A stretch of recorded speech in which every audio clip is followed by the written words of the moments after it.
Om Namo Bhagavate Vasudevaya. Om Namo Bhagavate Vasudevaya. Om Namo Bhagavate Vasudevaya. Narayanam Namaskritya Naram Chaiva Narottamam Devim Saraswatim Vyasam Tato Jayamudirayet. Nashtaprayeshu abhadreshu nityam bhagavatas sevaya bhagavati uttama shloke bhaktir bhavati naishtaki. Reading from Srimad Bhagavatam, Canto 2, Chapter 7, text number 39. Sarge tapoham rishayo navaye prajeshaha sthane tadharma makamanva amaravanishaha. Ante dharma haramanyu vasasuradaya maya vibhute ima purushakti bhajaha. Sarge, in the beginning of the creation, tapaha, penance, aham, myself, rishayaha, sages, nava, 9, ye prajeshaha, those who would generate, sthane, in the middle while maintaining the creation, atha, certainly, dharma, religion, makha, Lord Vishnu, Manu, the father of mankind, Amara, the demigods deputed to control the affairs of maintenance, Avanishaha, and the kings of different planets, Ante, at the end, tu, but, Adharma, irreligion, Hara, Lord Shiva, Manu Vasha, subjected to anger, Asura Adayaha, atheists, the enemies of the devotees, Maya, energy, Vibhutayaha, powerful representatives, Imaha, all of them, Purushakti Bhajaha, of the Supreme Powerful Lord. Translation and purport by Srila Prabhupada. Srila Prabhupada ki jai. At the beginning of creation, there are penance, myself, or Brahma, and the Prajapatis, the great sages who generate. Then, during the maintenance of the creation, there are Lord Vishnu, the demigods with controlling powers, and the kings of different planets. But at the end, there is irreligion, and then Lord Shiva and the atheists full of anger, etc. All of them are different representative manifestations of the energy of the Supreme Power, the Lord. Purport. The material world is created by the energy of the Lord, which is manifested in the beginning of the creation by the penance of Brahmaji, the first living being in the creation. And then there are the 9 Prajapatis, known as great sages. In the stage when the creation is maintained, there are devotional service to Lord Vishnu or factual religion, the different demigods and the kings of different planets who maintain the world. At last, when the creation is preparing to wind up, there is first the principle of irreligion, then Lord Shiva along with the atheists full of anger. But all of them are but different manifestations of the Supreme Lord. Therefore, Brahma, Vishnu, and Mahadev or Shiva are different incarnations of the different modes of material nature. Vishnu is the Lord of the mode of goodness. Brahma is the Lord of the mode of passion. And Shiva is the Lord of the mode of ignorance. Ultimately, the material creation is but a temporary manifestation meant to give the chance of liberation to the conditioned souls who are entrapped in the material world and who develops the mode of goodness under the protection of Lord Vishnu has the greatest chance of being liberated by following the Vaishnava principles and thus being promoted to the kingdom of God, no more to return to this miserable material world. Om Ajnana-timirandasya Jnananjana-shalakaya Chakshurunmilitam Yena Tasmai Shri Gurave Namaha. Translation once again. At the beginning of creation, there are penance, myself or Brahma, and the Prajapatis, the great sages who generate. Then, during the maintenance of the creation, there are Lord Vishnu, the demigods with controlling powers, and the kings of different planets. But at the end, there is irreligion, and then Lord Shiva and the atheists full of anger, etc. All of them are different representative manifestations of the energy of the supreme power, the Lord. A little difficult verse because this is something we don't really think about. Let's put it that way. So, it is important to think from time to time how most people have a personal problem with creation. Most are not aware the purpose of creation, and most are not interested in knowing the purpose of creation. And there are some, or I would say many, who think that the purpose of creation is to fulfill my desires. It's called self-fulfillment. And that is conditioning. Srila Prabhupada talks about material conditioning. Now, material conditioning, we can say, is an obstacle on the spiritual path. We are all struggling to control the mind, to control the senses, to control the body. We're trying. But if a person thinks that this material world is for my enjoyment, then that is a problem. Then there will be no progress on the spiritual path. When we meet people, most of them, they have this understanding, or they believe that everything that happens, everything that is supposed to happen should be for my benefit.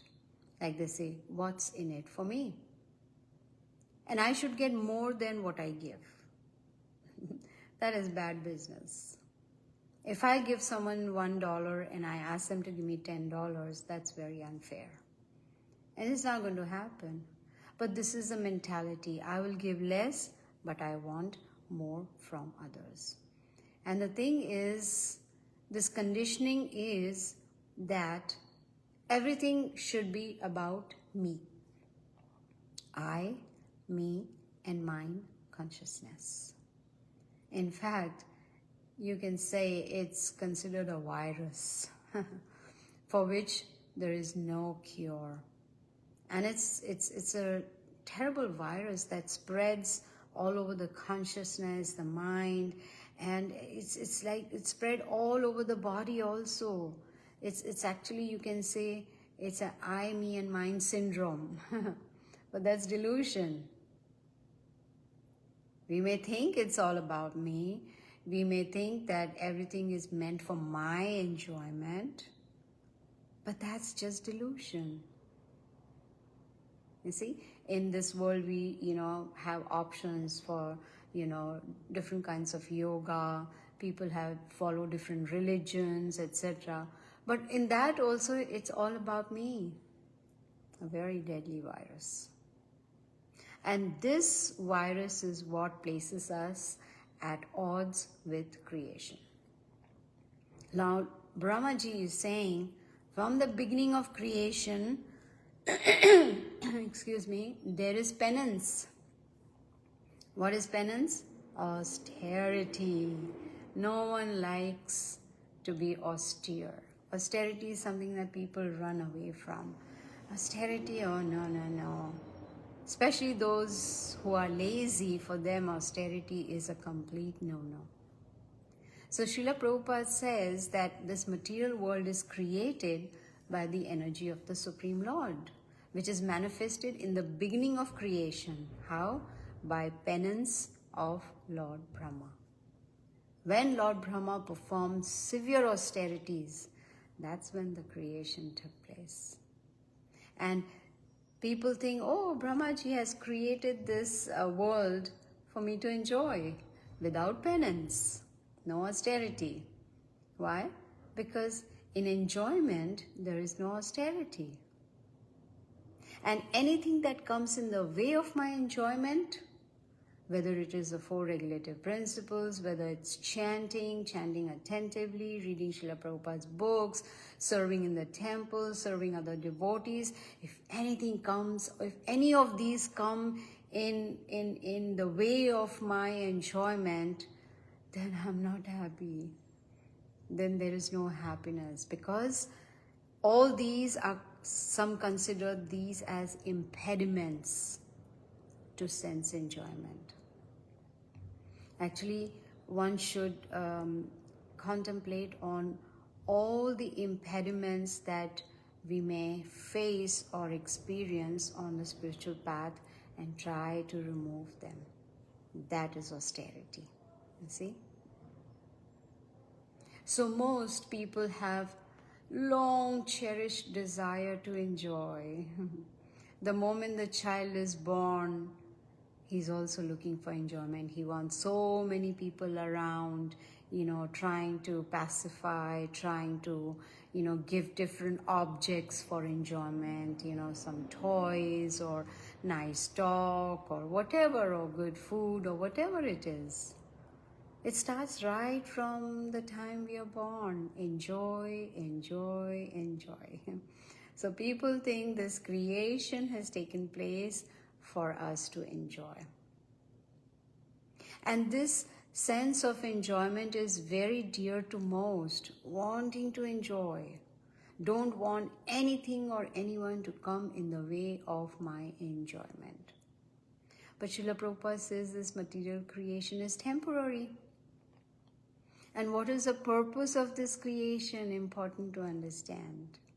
It is meant to give an opportunity to those conditioned souls who want to be liberated.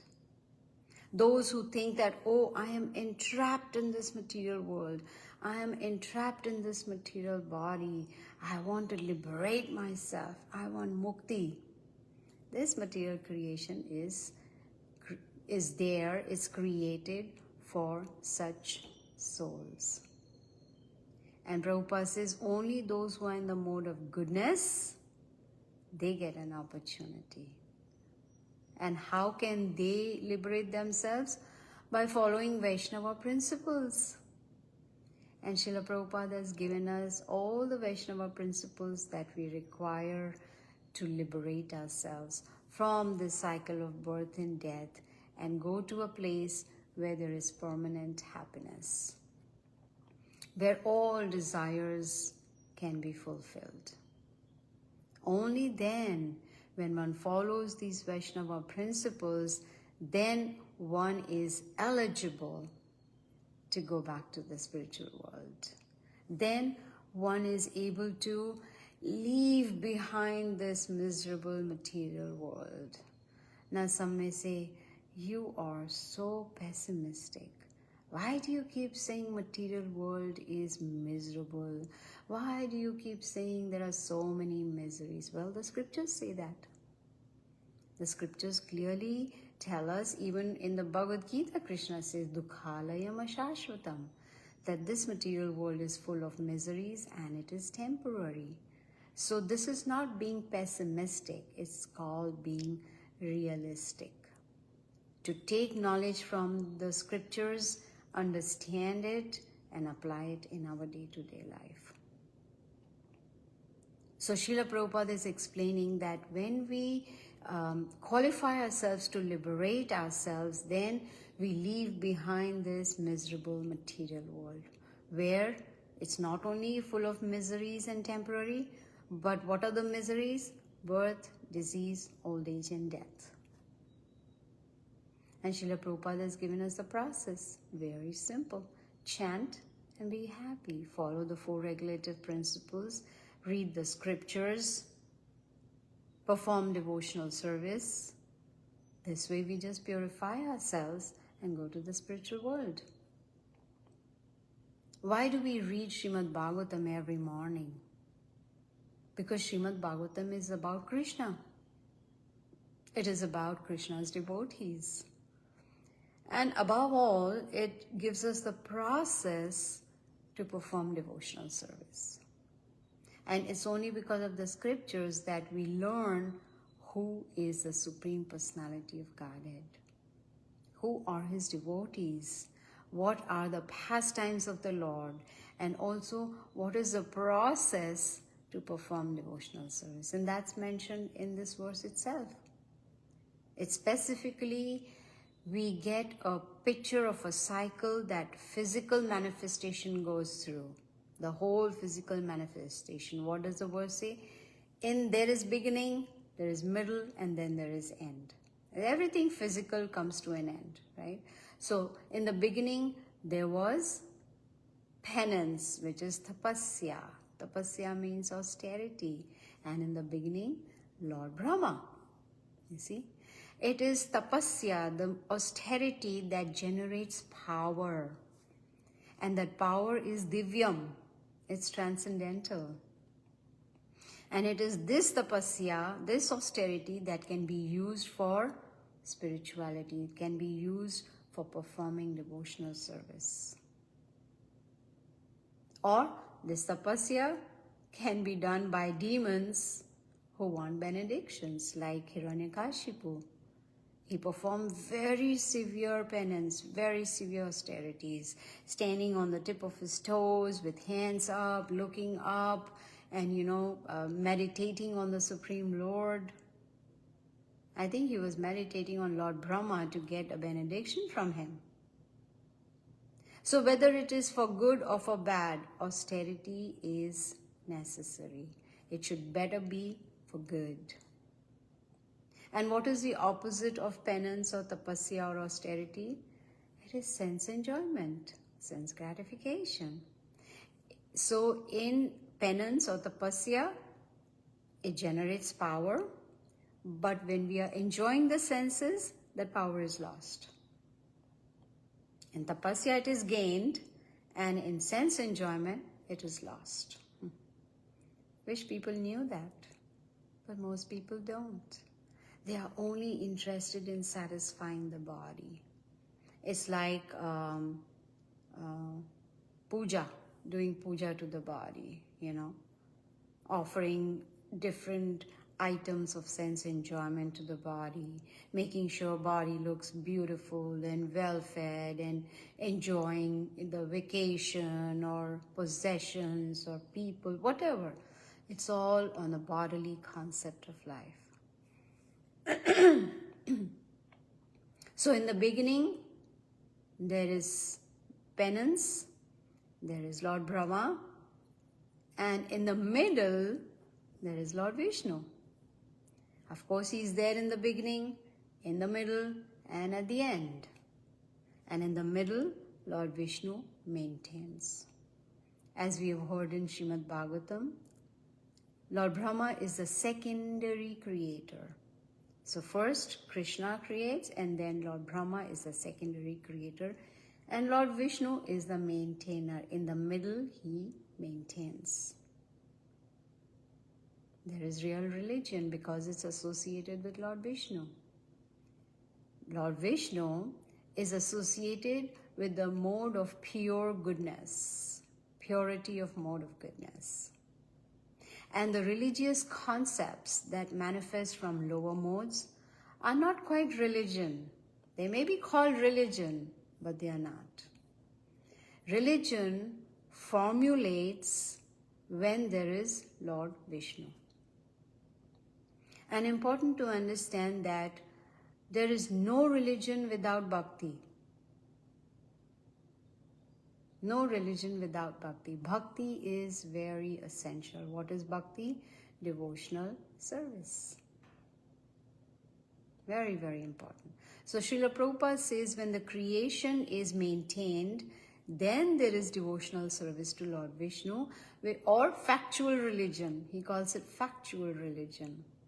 So devotional service or bhakti is the essential part of our lives. It should be the essential part of our lives. That is real religion. Service to the Supreme Lord. Srila Prabhupada talks about dharma in the purport. Dharma means one's duty, not one's belief. Oh, I believe in this or I believe in that. That's not dharma. It is our constitutional behavior. You see? To serve the Lord, that is our constitutional position. Just like the red pepper or chilies is spicy. Tube light gives light. That is the eternal nature or dharma. Sugar is sweet. Water is liquid. That's their dharma. So what is our dharma? Jivera swarup hoy, Krishnera nitya das. Nitya means eternal. Das means servant. So that is our swarup. To be eternal servant of the Lord. Now religion is on bodily consideration, like I'm born in Hindu family, so I am a Hindu. My family is following Hindu religion. I'm born a Christian and my family is following Christianity, so I am Christian. That is based on birth. And that religion can change when we accept new body. Now in this life, I'm a Hindu, maybe next life a Christian, or the following life may be a Muslim. So that changes based on the body we take. But the Sanatan Dharma, the eternal Dharma, is being servant of Krishna. That does not change because that is on the platform of soul, spirit soul. So there's difference between body and soul. If it's based on body, that Dharma can change. I'm born in this family, so I follow this religion. Then the next life may be another religion. But the dharma of the spirit soul remains the same. Jivera swarup hoy, Krishnera nitya das, eternal servant of the Lord. And dharma is our religious duty. So the scriptures give us Sanatan Dharma, Varnashrama Dharma. They give us knowledge about dharma. Problem comes when we want to be the enjoyers instead of servants of the Lord. Now this verse says, at the end, there is a religion. A religion. Then Lord Shiva and angry atheists, and then there is destruction. This is how this creation takes place, and it is destroyed also. We have heard before in Srimad Bhagavatam that there are two annihilations. One is at the end of Brahma's day, means after 24 hours, there's partial annihilation. And then when Brahma completes 100 years of his life, then there is complete annihilation. Now 100 years not compared to our earthly 100 years, but the celestial years. So when we calculate based on Srimad Bhagavatam, the 100 years of Lord Brahma is equal to our earthly years, 311 trillion 40 billion years. That's when complete annihilation takes place. So Srila Prabhupada talks about dharma in the purport. And now dharma refers to normal or natural state of things. Dharma means a set of qualities, right, that makes existence of something possible. If the bottle had no shape or form or color or properties, it would not be. You wouldn't call it a bottle. It has certain properties, so it exists. So dharma refers to a set of properties or qualities that makes existence of something possible. Like let's say qualities of a king. There are certain qualities that makes a person a king. Then that person is called a king. Not that dress up like a king and then you are a king. No, that does not make a king. That person has to fit the criteria required to be a king. In Srimad Bhagavatam, we hear about King Vena. He was born and he was enthroned as the king, but he had to be removed because he didn't have the qualities of a king. He was not fit to be a king. No qualities at all. So dharma is a natural state of things which are defined by the Supreme Lord himself. So this verse is talking about at the end, there is destruction. Why? Because of a religion. There is no dharma, there is only a dharma. So definitely all things have to collapse. Now Lord Shiva is given the power to oversee this process of destruction. So there is this is a whole process. So there's creation, then there's maintenance, and then there's destruction. So the question should arise in our minds, what do we do in this material world? First of all, understand it is temporary. Understand this body is temporary. Relatives are temporary. Possessions are temporary. Wealth is temporary. Nothing is permanent. Only the spirit soul is permanent. We cannot take anything with us at the time of death. Nothing at all. We have to leave behind our degrees that we have earned, all the academic education, the credit cards, the bank balance, this body, we have to leave behind this body, relatives, house, cars, everything. We cannot take anything with us at the time of death. Only thing that we can take with us is our spiritual bank balance. How much have we earned spiritually? That is what we take with us and then carry forward in our next life. You see, the time is running out. We are almost towards the end of June, which means half of the year is gone. We cannot get it back. We cannot go back to the beginning of the year and say, hey, I want it to be January 1st so I can celebrate New Year. No, that will be next year. You see? So, if, say for instance, 6 months of this year have already passed, let us think about this. What did I do? How did I use this time? Did I use it wisely? Or did I just waste it? What did I accomplish? Not just materially, but spiritually also. What are my accomplishments? Maybe write down in a diary. How was my attitude towards spirituality? What did I do? Did I improve my chanting? Did I read more? Did I associate more with devotees? Did I increase my service, seva? Did I do that? You see? So it's time to contemplate on the time that we have used so far and make a plan for the remaining part of the year. That is, if we are still around. Of course, we feel that I'm not going to die before I'm 100, but there is no guarantee. So the process of devotional service, bhakti yoga, is very simple and it is easy. All one needs is to be sincere. Actually, anything that we do in life requires sincerity. If we are not sincere about something, we're not going to make that effort to make it work.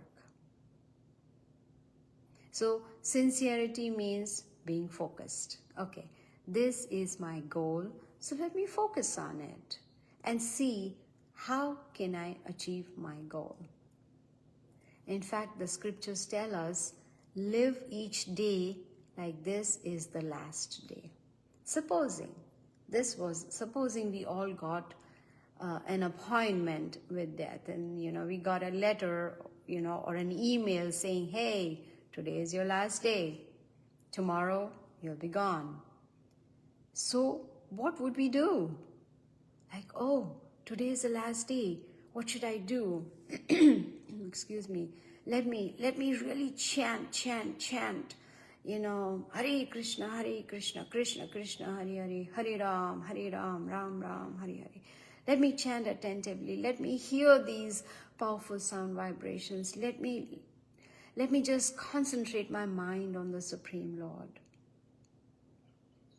But unfortunately, most people are busy making future plans. You see, we cannot do anything about the past. Whatever has happened in the past, there is nothing we can do to change it. We don't know what future holds for us. Does anyone know what is going to happen tomorrow, day after, or whenever? We don't know the future. So why worry about it? Instead, what we have now is the present. So the question is, what do I do in the present that is necessary? What we do in the present really matters.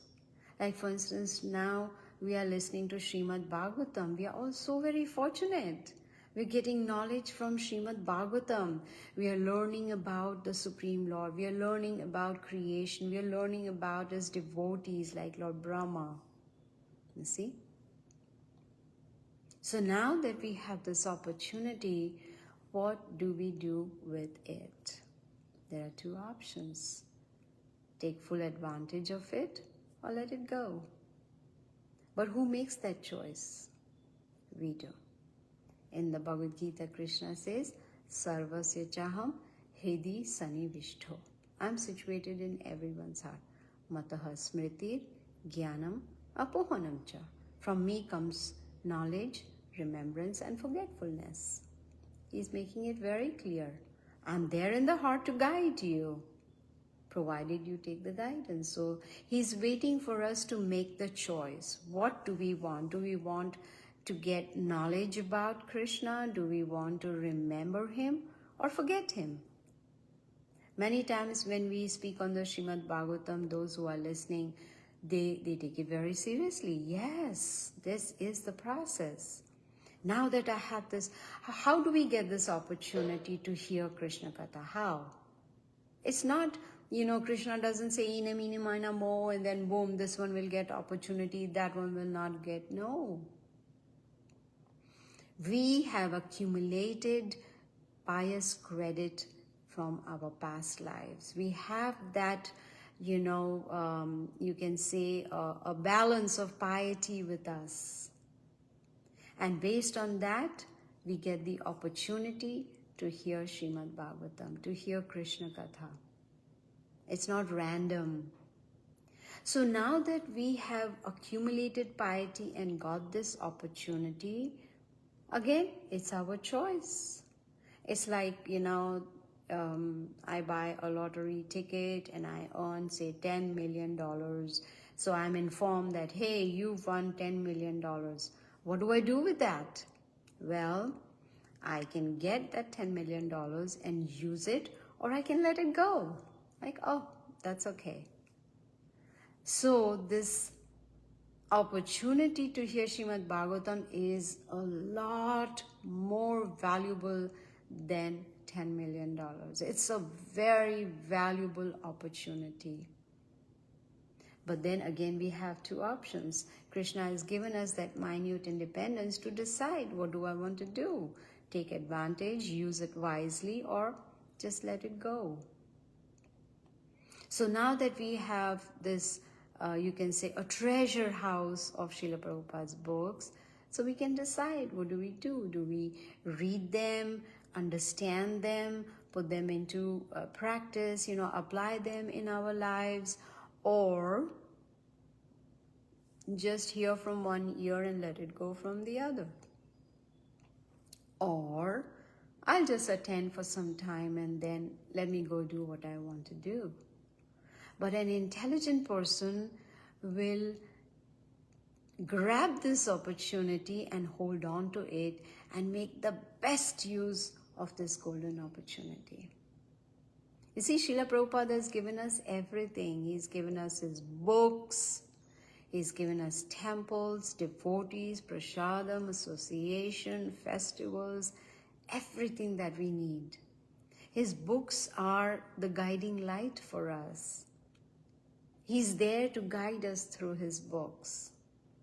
But then again, it is up to us whether we take advantage of it or let it be. It's not going to disturb Krishna at all. It's not going to disturb Srila Prabhupada. It's not going to make any difference, but it will make a difference in our lives.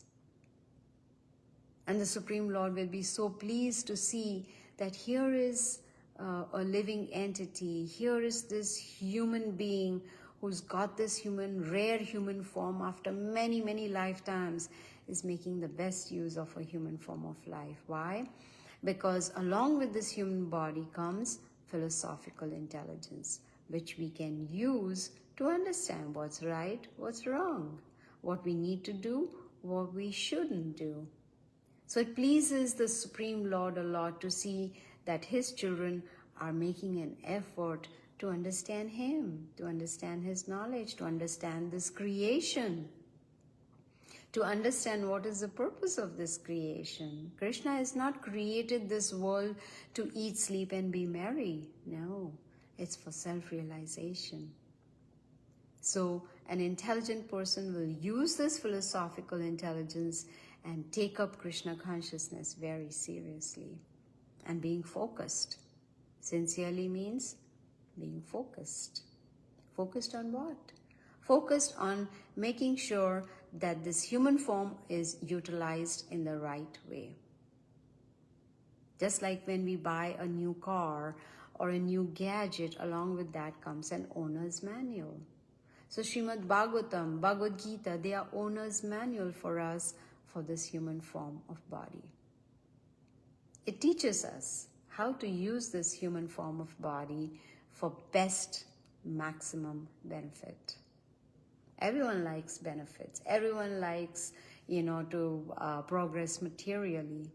But how about spiritually too? So this verse is talking to us about creation, how the creation takes place, what happens in the middle, and what happens towards the end. So the simple formula for understanding Srimad Bhagavatam, the simple formula to understand even Bhagavad Gita, which is the essence of all Vedic scriptures, is I am a spirit soul. And my constitutional position is to serve the Supreme Lord. To come out of this cycle of birth and death, repeated birth and death, and go to the place where I belong, which is the spiritual world. Many times I use this example. Take a fish out of the water. Give the fish a $10 million home with a huge feast to eat, give a lot of jewelry, gems and diamonds and rubies and emeralds and, a big car. Is the fish going to be happy? No, because fish wants to be in the water. That's his constitutional position. So we are like fish out of the water here in this material world, come down from the spiritual world, and we are hoping that big homes and cars and possessions and all these things will make us happy. No. We will be happy when we go back into our constitutional position, which is in the spiritual world, because we are spiritual beings. We are not human beings. We are spiritual beings having human experience right now. And that is what Bhagavad Gita teaches us right from the beginning. That's the foundational knowledge of Bhagavad Gita, that we are not this body. We are the spirit soul. To understand the difference between body and soul. Then we can build up on our spiritual lives once we understand that. So here, this verse is explaining to us about creation, maintenance, and destruction, and giving us, Srila Prabhupada in his purport is giving us a purpose to understand this whole verse. The purpose is to understand that we need to come out of the cycle of birth and death, follow the Vaishnava principles, and liberate ourselves, come out of this cycle. So the verse once again, at the beginning of creation, there are penance, myself or Brahma, and the Prajapatis, the great sages who generate. Then, during the maintenance of the creation, there are Lord Vishnu, the demigods with controlling powers, and the kings of different planets. But at the end, there is irreligion, and then Lord Shiva and the atheists full of anger, etc.